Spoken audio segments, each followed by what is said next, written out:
Hello అండి, next collection చూద్దాం. So next collection వచ్చేసి మనకి ఇది పార్టీ వేర్ ఐటమ్ అండి అండ్ వైట్ కలర్ అనమాట.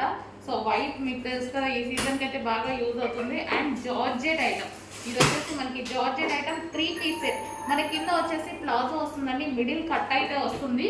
So complete georgette. So dress మీద వచ్చేసి మనకి ఈ విధంగా వర్క్ అనేది ఉంది.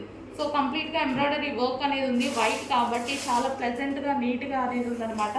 సో ఇక్కడ వచ్చేసి మనకు ఒరిజినల్ మిర్రర్లో వర్క్ అనేది, ఒరిజినల్ మిర్రర్ అనేది ఉందన్నమాట. సో ఓవరాల్ డ్రెస్ కంప్లీట్గా వర్క్ అండి. సో మనకైతే కంప్లీట్గా వర్క్. అండ్ ఇది వచ్చేసి మన కంప్లీట్ డిజైనర్ వేర్ అని చెప్పుకోవచ్చు. మిడిల్ కట్ కూడా వస్తుంది, డిజైనర్ వేర్ అని చెప్పుకోవచ్చు. సో చాలా బాగుంటుంది, వేసుకుంటే పార్టీస్కి అయితే చాలా బాగుంటుందండి. సో ఇది నేను తీసుకున్నదైతే ఇది థర్డ్ టైం వేసుకోవడం. సో బాగుంటుంది, నీట్గా ఉంటుంది ప్రెజెంట్గా. సో వైట్ అండ్ దీనికి వచ్చేసి దుపట్టా కూడా ఉంది. సో కంప్లీట్గా మనకి వచ్చేసి 3 piece set. So 3 piece set ఉంది కాబట్టి కొంచెం ఫాస్ట్గా అయితే ఆర్డర్ ప్లేస్ చేయండి. సో మనకి వైట్ ప్లజెంట్ అనమాట. So bottom part dupatta and top